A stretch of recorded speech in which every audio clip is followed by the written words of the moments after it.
Good afternoon, everyone. 4 p.m. on the East Coast, 1 p.m. on the West Coast. Welcome to another edition of And That's the Game on SFBN Rhode Island. A lot of things going on in the sports world today and a lot of things going on for this show. Welcome to a special holiday edition of And That's the Game. Of course, we're going to take a break after today through the holiday weekend. We'll be back on Monday. There is, of course, as I've mentioned earlier this week, no Sports World Weekly on Saturday, so I will not be seeing you at 10 a.m. on Saturday mornings, which means after today, unfortunately, we won't see each other until Monday at 4 p.m., but a lot of things going on. Halftime at Goodison Park in the English Carabao Cup quarterfinal match between Everton and Manchester United, who ironically also sit currently second and third on the Premier League table, though this is not a Premier League game. This is an EFL Carabao Cup game. Honors even nil in that game. Games across Europe, Spezia and Genoa in the Italian league tied at 1-1.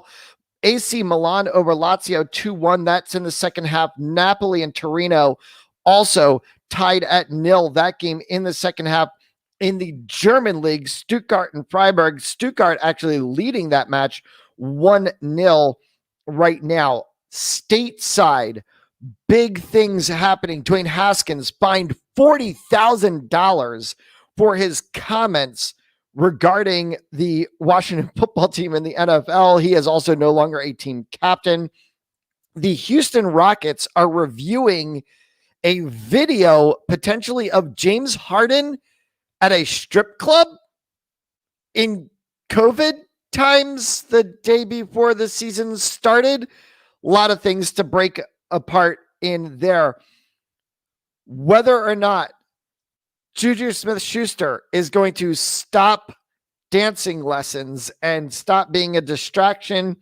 And here in the New England region, Patriots coach Jedd Fisch is now the head football coach at the University of Arizona. The 44-year-old quarterbacks coach for the New England Patriots will replace the fired Kevin Sumlin as the new Arizona Wildcats coach. NBA season started last night, though it starts in earnest tonight. If you're a Boston Celtics fan, the Celtics take on the new look Brooklyn Nets, which will actually feature Kevin Durant. So we will see what the Celtics have in store, what Brad Stevens has in store. Of course, the Celtics are without Gordon Hayward. We've been taking some time over the course of the past couple of weeks to break down what the 2020 year in sports has been like. We have taken a look from the perspective of Rhode Island sports in talking with Ron Robert, host of the Rhodey Sports Show. We have taken a look at how things have worked in the U.S. in sports. And we spoke, of course, last week with Nick LeBlanc, the host of Titletown Throwdown, about what it has been like in Boston sports. But I couldn't let the year close off and the 2020 year itself close off without looking forward at 2021. And there is one best way to do it for those of us here at SFBN Rhode Island, which is to welcome someone who's going to get to share Monday through Fridays now. I am not going to be the only person with a daily show on this network, though his show is quite longer than mine. But he is the host of Snowman in the Morning, launching January 4th here on the SFBN Rhode Island Network. And I welcome him to the show, the man, the myth, the legend, Snowman himself. Welcome to the show. Thank you. Thank you so much for having me. I appreciate it. So I want to get into obviously talking about, Snowman in the Morning and what the show's going to be like, but I kind of also want to just get a chance for everyone to get your take on what 2020 has been like for sports and for what we all do in sports media. My take on 2020. Is it over yet? Matt, you know how I am. I call it like I see it. Is it over yet? My wife and I were talking about this a couple nights ago, and we were asking the same, is it done yet? Can we move on? Can this year be done? Can this COVID pandemic be done so I can actually use my equipment, go out into the stands or get in a press box and do some sports now? I mean, I love doing Snowman in the morning. Don't get it twisted. I love it. I've loved it for the 7 years I've been active. But doggone it, I want to put on a headset mic and do my best impressions of Vince Scully, John Miller, Harry Carey, John Rooney. I haven't called a full baseball season in 4 years, and I am frustrated. Get the idea? I was looking forward to 2020 in the spring doing some baseball. My wife's not a baseball fan at all, but she was looking forward to it because anyone who knows me, and I've talked about this on my show, I do suffer from depression. I do suffer from anxiety. That's my peace. Doing my show and doing my play-by-play, that's my peace. That's like when I'm turning into a 5-day, 7-figure gig in the next year. And for those of you who doubt me if you dare. But can we get this over? Can we get 2020 over with, please? Can the next AJs just fly by so I can sleep? Yeah, and I completely agree with you, and I understand it because you and I both have, that same line. We're cut from the same cloth, in that both of us are show hosts who are also broadcasters as well too. And I look at it from the perspective, saying the same thing. You talk about having not been able to broadcast a baseball season. I did one field hockey game this fall. I usually do about 12 to 15 field hockey games in a fall. Right. I did maybe 6 soccer games, whereas I usually do about 20 to 25 soccer games. I did not call a single football game this fall. It's like I look at it and I look at it back to, I didn't call a single lacrosse game last spring. I didn't call a single, baseball game, softball game, track and field meet, none of that stuff, because it didn't happen. So I completely understand it. Back to that point of the spring of last year, when everything shut down, and we've seen so many times over the video of Mark Cuban on the sideline of the Dallas Mavericks game when the announcement came out that the NBA was shutting down the season. Mm-hmm. I was in Philadelphia with the Boston Bruins game that same day that the NHL made the announcement the season was shutting down. And then we had this kind of like pause of not knowing if anything was ever going to even come back in sports until the NWSL comes back, then Major League Soccer, then the NBA, then Major League Baseball finally starts its season. What was it like, though, seeing the NBA playing in that bubble in Orlando? How bizarre did that feel? I'll use the words of one of my favorite broadcasters who was the voice of the Bulls for many years, the great Neil Funk. Those of us who are cut from the same cloth as you and I, that are sportscasters as well as sports radio hosts, we got to be shaking our heads saying, what the hell happened? That's my only question. What the hell was that? I mean, I understand the bubble and you want to be safe. I'm not making light of that at all. But is it me, or do a lot of us old school heads think that was so damn weird? You know what I mean? I mean, a World Series in Texas, ain't seen that since 2010. Now, I love the new ballpark, but the Texas Rangers ain't going to fill those seats up. You know that as well as I. I mean, I could do a year-ending show on Thursday, and I probably will put one together and send it to you guys that will express all my feelings of sports of 2020. We were cruising right along, and I knew we were in trouble when the NCAA shut down. When the NCAA, I can't give my full feelings, but I kind of turned into George Carlin while I was at work, and my wife looked at me and she saw the news coming down that the tournament was not going to happen, and she looked at me and goes, "Oh no, are you going to be a grump throughout this stoppage?" I'm like, "I'm not going to be a grump at all. I mean, I got enough old school stuff on my laptop to keep me busy. You know, you and I are going to keep busy." But then the shutdown happened. Then the quarantine happened. The self quarantine happened. And my wife and I looked at each other and went, "What the hell?" I mean, I've never seen this in all my days, and I'm almost 50. I'm like, I'm the biggest kid at heart. Spring comes around, and I'm in North Carolina. Spring comes around. Wife and I want to go out and play, go for a drive, go up to the mountains, go down to the coast or something, and then bang, right in the face. And you mentioned Texas, yeah. You mentioned Texas, and you mentioned the World Series, and yes, that was quite a very bizarre situation in that both the National League Championship Series, the American League Championship Series were played in separate ballparks that were not of the teams in which were in the series. The Los Angeles Dodgers are playing a National League Championship Series, and they were playing in Texas, while the American League Championship Series was being played in San Diego.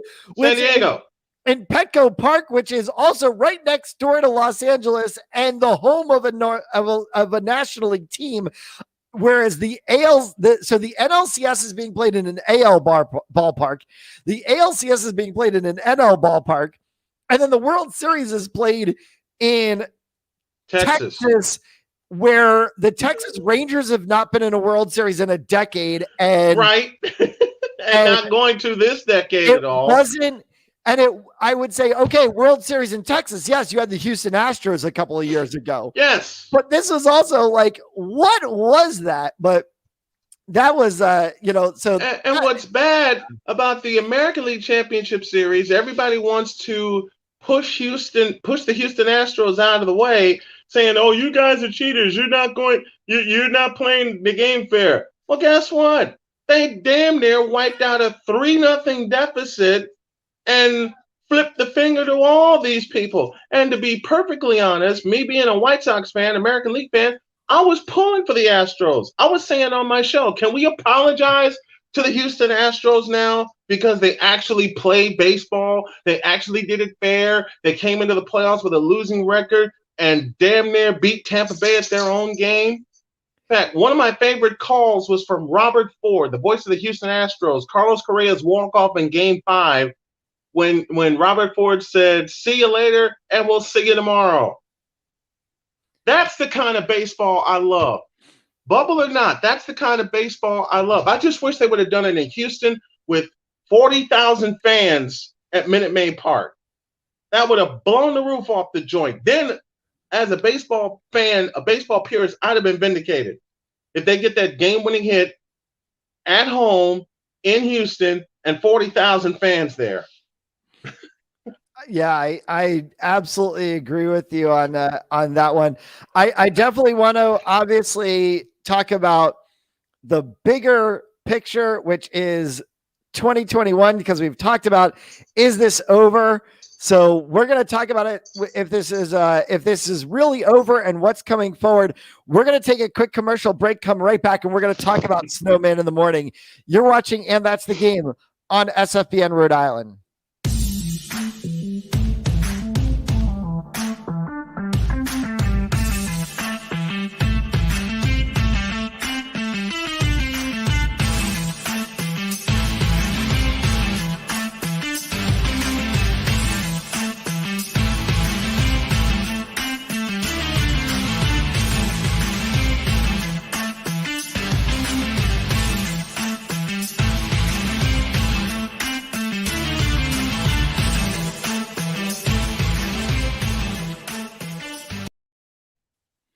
Welcome back to a special edition of And That's the Game on SFBN Rhode Island with the host of the brand new morning show, the newest morning show to be debuted in the Ocean State, though he's been doing this for quite a while. We are privileged and pleased that he is going to be joining in syndication on our network, Snowman in the Morning, starting January 4th, 8 a.m. right here on SFBN Rhode Island. This is, I've got to say, gotta be the coolest show logo. I think you might have topped mine. This has gotta be the coolest show logo. I'm getting on the horn to our graphics department and being like, yo, how in the God's name does this guy get a logo like this? And mine, like, we're gonna have to do some logo updates. We're gonna have some fun with this, but Snowman in the Morning, Monday through Fridays, 8 a.m. to noon, the newest morning show in Rhode Island. So give us a look forward at, like, tease the public here on what we can expect from this this awesome, brand new to at least our network morning show. Oh man. I'm not one to brag that much, but I can brag on this because I've done this show for 7 years. I am the most unique sports show out there. Not Colin Cowherd, not Greeny, not Mike. In fact, the idea of me going on in the mornings was because I listened to Mike and Mike very faithfully. But I will say and say it loud, I top them all. Because I actually tell the truth about what's going on in the world of sports. Like LeBron James is not the greatest player alive, all right?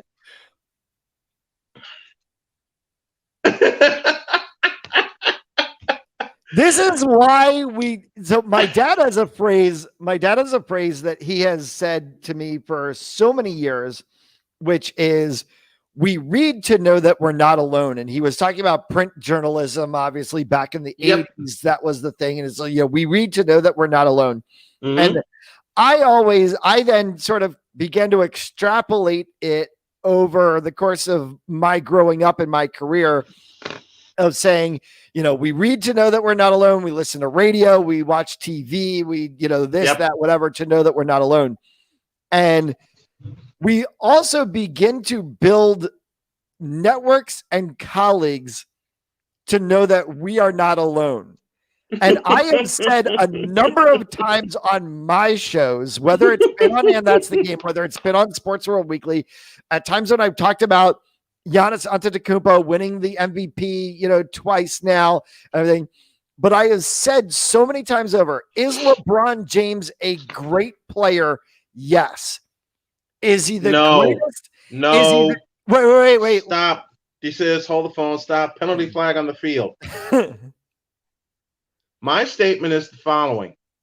And this pissed a lot of people off, but I don't care. It goes like this. LeBron James is a great athlete. In terms of basketball, for an old school head like me that grew up with Magic, Larry Bird, Julius Erving, Michael Jordan, leaves a lot to be desired, period. And that's kind of where I go a little bit with my statement of it is, I understand what you're saying. The way I put it is LeBron James a great player? Yes. Is he the greatest of all time? No. Hell no. Is he the greatest of all time in the NBA? No. Hell no. Because unless, to me, and I'm not an old head, we're in the same generation because all the players you just mentioned are all the players I would mention, but I'm going to go to this one too. Unless you see LeBron James do Wilt Chamberlain stuff, and remember, no 3-point line, no shot clock, no hack-a-shack fouls, no they're playing with peach baskets, to see what, I'll put it this way, and this is where I define the game. Wilt Chamberlain scored 100 points in a game at Hershey Park Arena, not even in Philadelphia, in a game at Hershey Park Arena on a parquet floor that was old school wood, on baskets that were hanging from the ceiling. Scored 100 points, no 3-point line, no shot clock, none, nothing. Now, if you tell me LeBron James is the greatest player in basketball, let's talk about Wilt Chamberlain. Let's talk about Jerry West. Let's talk about, let's talk about Havlicek. Let's talk about, Elgin Baylor. Let's talk JoJo White. Let's talk Casey Jones. Let's talk Bobby Jones, Moses Malone, Julius Erving, as I mentioned, Maurice Cheeks from my hometown of Chicago. Let's talk them. Okay. Let's talk about, aside of Larry Bird. And I get pushback on Facebook all the time, which is why I keep putting these statements out there, because no one can debunk my argument. It's always resorting to the name calling. When I put a statement out there, like say, one of the greatest forwards to ever play the game was, who's this guy? Hold on, let me check my notes here. Oh yeah, James Worthy. And I get, you must not have watched basketball. I know more basketball than you've watched. You can name, and this is the thing. This is where I really get into this with people who want to name the NBA today. Mm-hmm. Name any single team in the NBA, and you can name one, maybe two players on that team who define the team. Yes. You talk about NBA, and even if you want to talk about 90s/2000s, and but you could talk about the Lakers, the Bulls, the Celtics, the Pistons, the Rockets, the Spurs, the Pacers, the Spurs, the Knicks when they were good. And the thing is, you can name 5, 6, 7 players on that team. And in some cases, you can name the whole team. People talk about the Chicago Bulls, and it's not just Jordan and the Bulls. It's Jordan, Pippen, Rodman, Kukoc, Longley, Kerr, Pitt. It's all of these guys. Like, you can go down the line. You talk about the Spurs. You mentioned the Spurs, and you could go Duncan, Rodman, Robinson, Ginobili, Parker, Sean Elliott. It's like, honestly, right now, if you talk about the Golden State Warriors, people are going to say Steph Curry. Houston Rockets, James Harden. Lakers, LeBron James, Anthony Davis. Thank you. Anthony Davis. That's it. You go to OKC and you're talking about, okay, Russell Westbrook when he was there, now it's like, who the heck isn't even OKC? It's like that's. Can we just disband them and send them back to where they belong, which is Seattle? But it's like, I've had an unbridled hatred for the Oklahoma City Thunder since 2008. They made an appearance in the finals, and and for those of you who watch an online film called Sonic Gate, the agreement was that when the move was made that Oklahoma City would share Seattle's history. Name me one time since they've moved to the Ford Center, which is now called Chesapeake Arena, that they've shared the Seattle Sonics history. I'll answer that for you. They haven't. Yeah, let like one of their third jerseys at least be in the color spectrum of the Sonics or something. Like, I don't know. But, this is exactly, to put a cap on your point about the NBA, this is exactly why the NBA today and the players in the NBA are not as good as people think they are. And it's why I actually call it the NSBA, which is the National Showboat Association, because it essentially isn't basketball anymore. We have 31, 32 teams in the NBA or whatever. Supposedly. It's like, we have 32 Harlem Globetrotters teams. I mean, you know what? The teams that I follow, the Bulls, the Spurs, and the Warriors, I watch them because they play as a team. The Warriors, especially because you got the Splash Brothers, you got Draymond Green, Steve Kerr's the head coach, Mike Brown, the defensive coordinator. The rest of these teams, forget it. And I've had a chance to watch the Spurs in person when they played the Charlotte Hornets, something I'll get a chance to do again this year when my buddy Bill Schoenig, the fabulous voice of the Spurs, comes to town. But the rest of the NBA, forget it.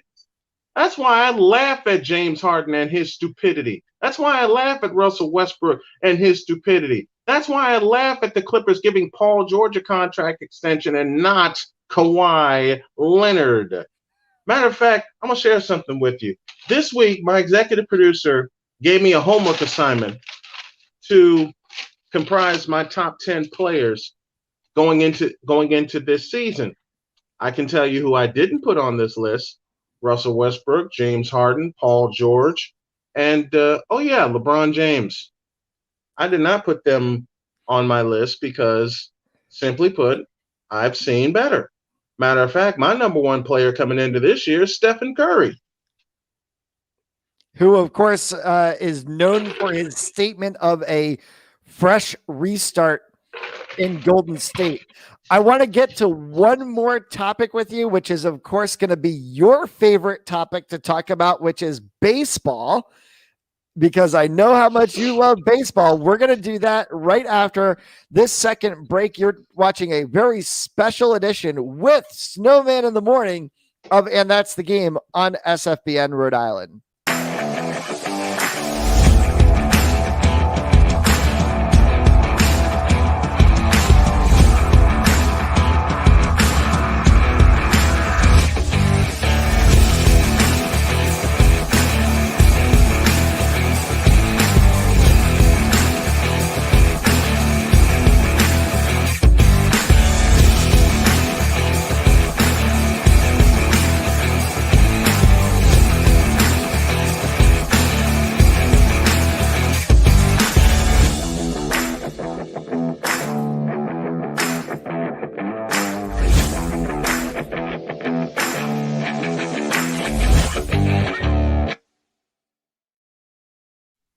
Welcome back to a special holiday edition of And That's the Game on SFBN Rhode Island with the host of Snowman in the Morning, Monday through Friday, 8 a.m. to noon, right here on SFBN Rhode Island, starting January 4th. We are going to kick off the new year in style. I cannot wait for that show. I am an early riser myself. I'm usually up at about 6 a.m. every morning, so I can guarantee you I will be tuning in myself to see the series premiere for SFB in Rhode Island of Snowman in the Morning. Of course, it's the series premiere for us. You've been doing the show for a number of years, so it's great that you're coming into our network.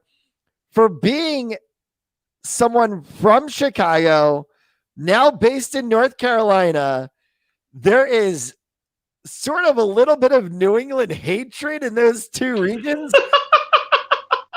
So I'm not sure how this is going to work out so well, but I mean, how are you going to be able to combat other than the fact that we've got Cam Newton, how are you going to combat New England region for you? It goes like this. I am from Chicago.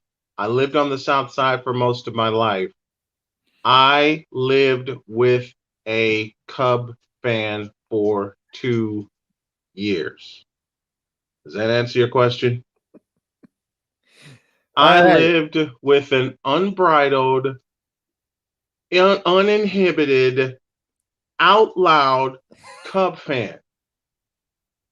And I say out loud because most of the Cub fans I know are that way. They are unabashed. They love their Cubs, and they make no bones about it.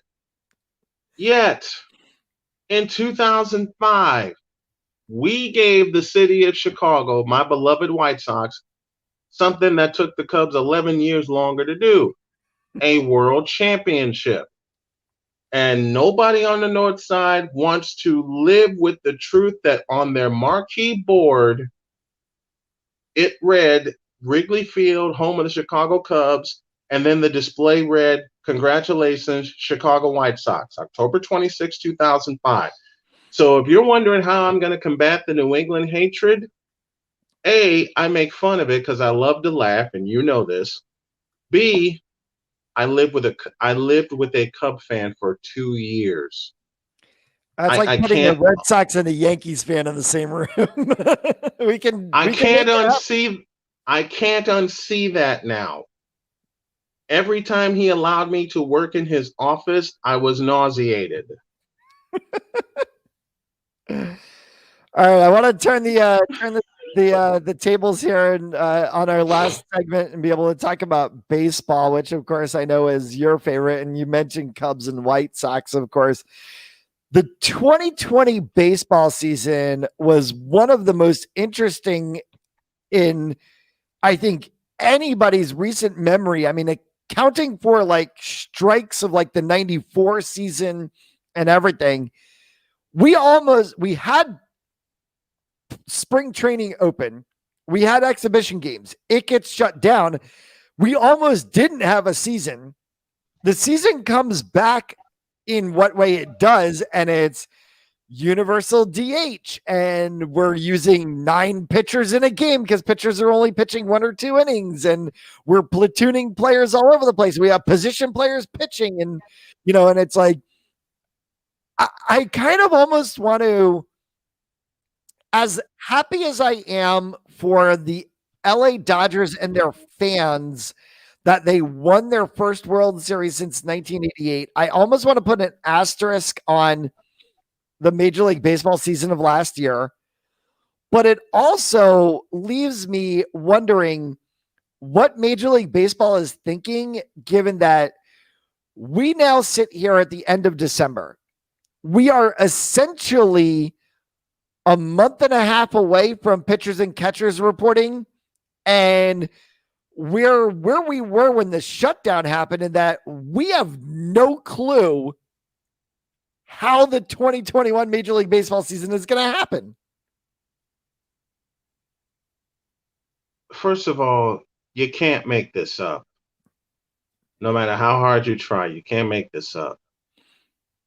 Second of all, I even posed this question to my wife, and she's not a baseball fan at all, but she saw all the happenings, read all the dates, and she would come to me with all the baseball news. And I just kept asking the same question. And I know all the baseball purists agree with me when I say, what the hell was that? Who, Rob Manfred, if you were of sound mind and body, and I question that after what happened this past year, if you were of sound mind and body, wouldn't it have behooved you to pull the plug on the season before it began and say, let's get past COVID or somewhat past COVID and wait till 2021 instead of scrambling to put this bubble pellet playoff season together in stadiums that didn't have fans in it anyway until the League Championship Series and the World Series? Do you know how much money was lost this past season? Do you know how much money the players are going to be begging for the next 2 years? This pandemic baseball season basically has screwed up Major League Baseball financially for the next 2 years, if not longer, because they lost the load of money. I mean, hell, Howie Kendrick, a World Series hero, said, screw it, I'm out of here. And he retired.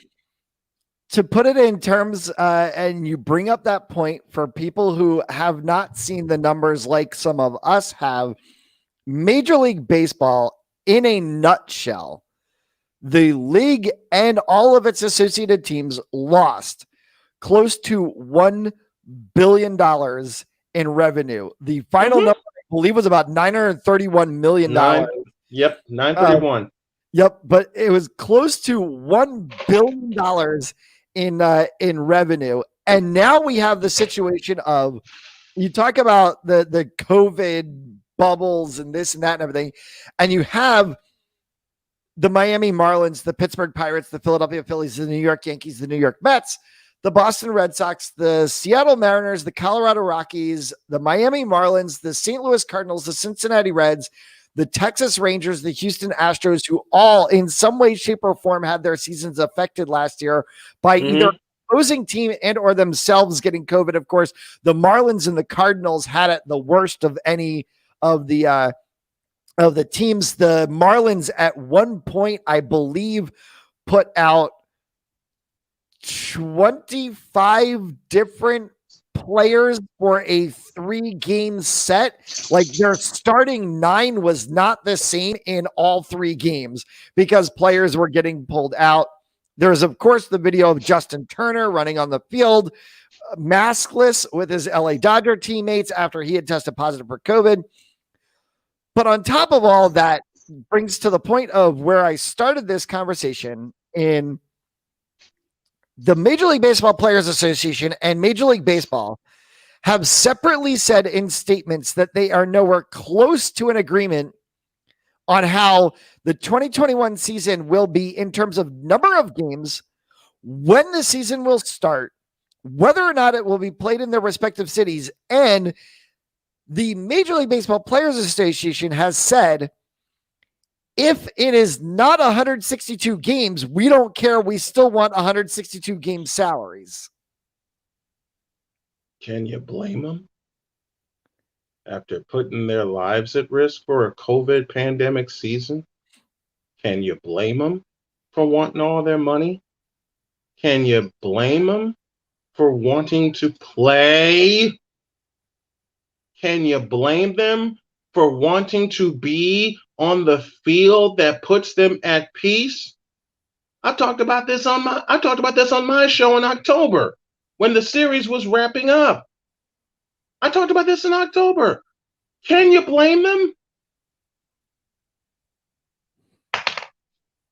Oh, and by the way, this is one of my signature pens that I use, but all of them are in this jar right here. So if people see me reaching off to my right, I'm getting one of these because I have a reason. This is my wife's, and she kind of gave this to me and said, I know you keep a lot of pens, so you can keep them all in here. And I've become so accustomed to having gel pens all over the place. Yeah. I threw most of my other ones out, and I use my gel pens. So I have that. Welcome to sportscasters who hold pens all the time. This is a thing that we do. I think it's worth writing notes during the middle of our shows a lot of times and adjusting segments throughout the course of the show. I started with an hour, and then it morphed to 2 hours, then it morphed to 3. For a while in 2016, it was up to 4, but I took it down to 2, and then I relaunched October 5th for the 7th year, and now we're going up to 4 hours. I love it. It's absolutely a lot of fun. We have a lot of things. I want to close off the show by bringing it back to obviously talking about the show. You've been doing this for 7 years, so what are segments, since you talk about segments, what are segments that the fans can look forward to seeing when you launch on the network here January 4th? What are things that we're going to be able to see happen Monday through Friday mornings? Well, I have Snowman's Take, and that's one of the more popular segments. Another one is Unpopular Opinion, which I take unbridled shots at LeBron and the New England Patriots and the problems of sports.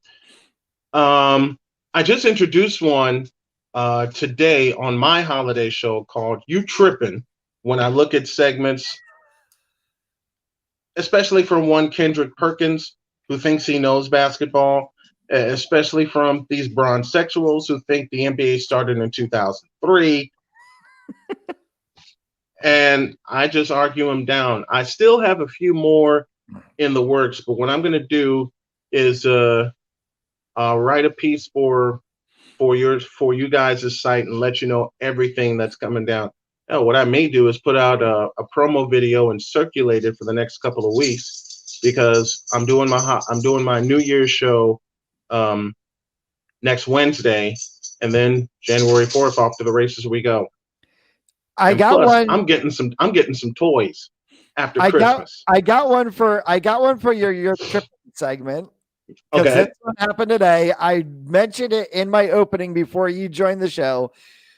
The NBA and the Houston Rockets are investigating a video And you know what I'm talking about, involving James Harden in a strip club allegedly day before the season started. Yesterday, the Houston Rockets have not played a game yet. They play tonight.